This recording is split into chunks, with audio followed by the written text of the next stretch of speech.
If you imagine a blonde-haired, blue-eyed girl from a mostly white community in Minnesota, you probably wouldn't guess that one day she would be wearing hijab, the Muslim head covering, and devoting her professional life to interfaith work. And yet, here I am. I want to share my unusual and ongoing journey with you because I have learned some important lessons about religion in multi-faith America today. I grew up the daughter of a pastor, and I come from a lineage of religious leaders from Norway and Germany on both sides of my family. So doing religious work is in my genes. Growing up, I was highly involved in the Christian community. I served as a Sunday school teacher, went on mission trips, and used to sing solos in church. But as I grew older, I started questioning my faith. There were concepts in Christianity that didn't make sense to me. So over time, and after much thought, I realized Christianity wasn't a good fit. I left my hometown to attend college and ended up becoming a world religions major. I took an Islam class to learn about a new part of the world. To me, learning about Islam, or any world religion, was simply an academic endeavor.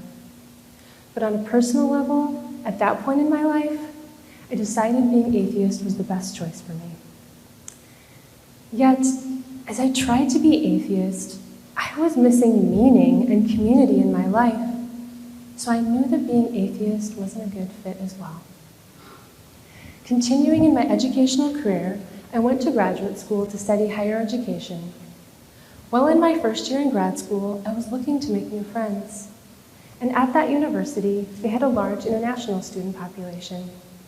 And I became friends with Somali and Pakistani students, which are Muslim majority populated countries. And they were the kindest people I had ever met. They were so open-hearted. They inspired me with their beautiful character. They gave me food, clothing, and gifts simply out of their living Islam. I had never felt that level of hospitality in my life before, and it felt amazing. They had this inner peace and happiness that had me curious. So I decided I should look into Islam, as I wanted inner peace and happiness too. I changed my whole academic paper I was working on in grad school so that I could look into Islam. Over time, as I learned about Islam and its core beliefs, I knew that Islam was right for me. But I didn't know when the right time would be to officially convert. At this time, I was in summer school, which is stressful, especially in grad school, and I was going through many struggles. One night, matters were especially bad for me, and I decided I needed a break. So I went out on a walk in the middle of the night. And I talked to God for the first time in 8 years. And that's when I knew in my heart that I was meant to be Muslim. It was wonderful to have God back in my life as a resource that I could turn to. This was one of the happiest times in my life. After converting to Islam, I spent my second year of grad school navigating my new identity as a Muslim woman. When I graduated, I looked for my dream job, but wasn't sure what I was looking for. Instead, I focused my efforts on the goal of finding a job with paying off my student loans. Y'all can relate. Fortunately, at the workplace where I landed, I was able to pioneer some diversity initiatives. As a Muslim, I had to pray several times a day, and at my new workplace, they didn't have a place for me to pray, which surprised me as they had them at so many places I'd worked in the past. So I decided I needed to spearhead building one. Before tackling such a big project, I determined it would be best to organize some diversity trainings so people could learn basic information about Islam and Muslim culture. Doing these trainings are crucial because there's so much misinformation about Islam that needs to be corrected, especially since Islam is the second largest religion in the world. It is the fastest growing religion in the world and in the United States as well. It's important for people to know about such a large population of people on our planet so that they can be a good neighbor to them. Doing these trainings started to ignite my passion for multi-faith work, which leads me into how I built the quiet space at my workplace.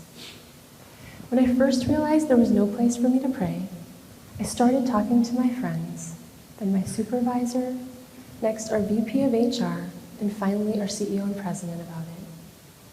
Everyone I talked to agreed to be a positive ally and supported building this space, as it could benefit so many people there.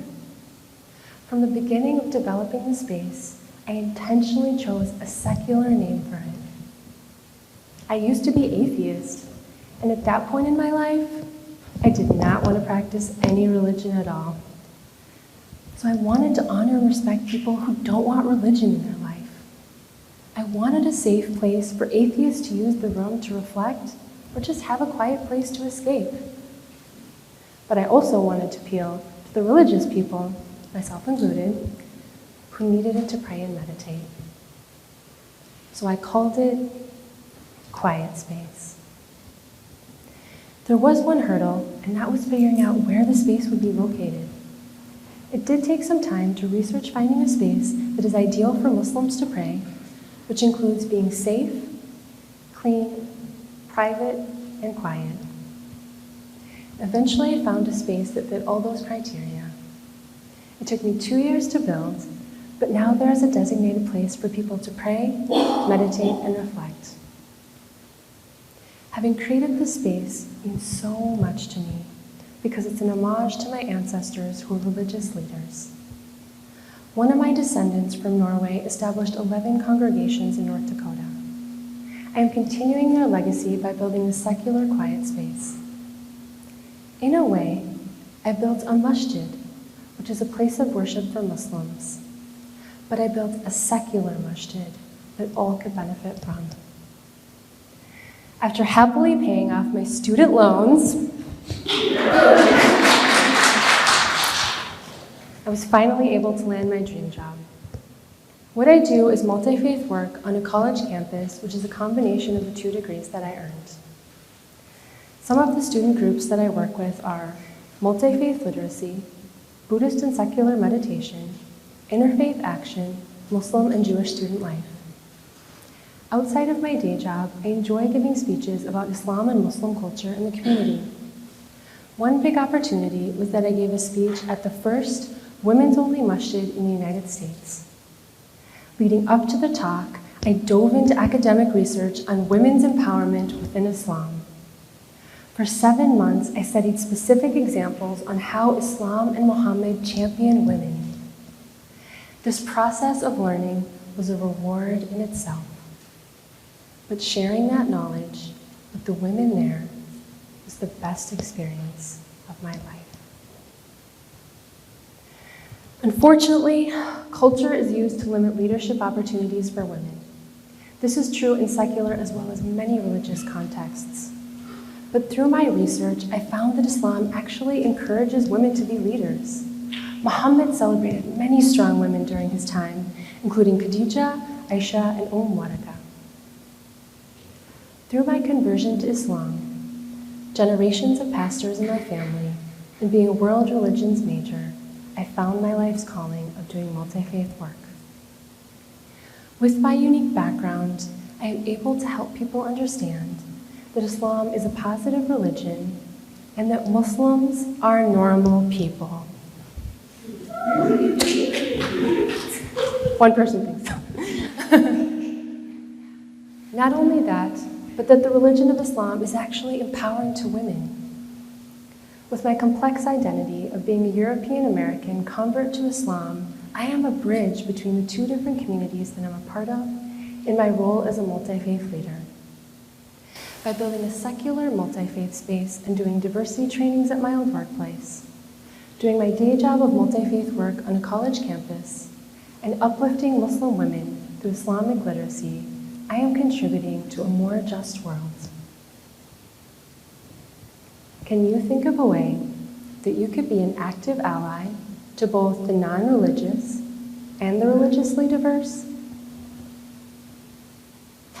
For example, you could visit a Sikh Gurdwara, a Muslim masjid, a Hindu temple, or a Jewish synagogue to learn about a world religion.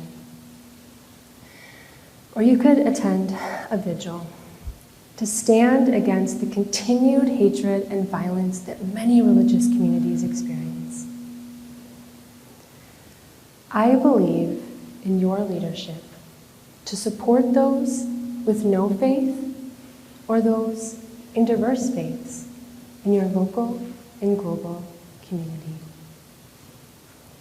Together, we can work toward religious equity in this ever-changing, secular and multi-faith world. Thank you.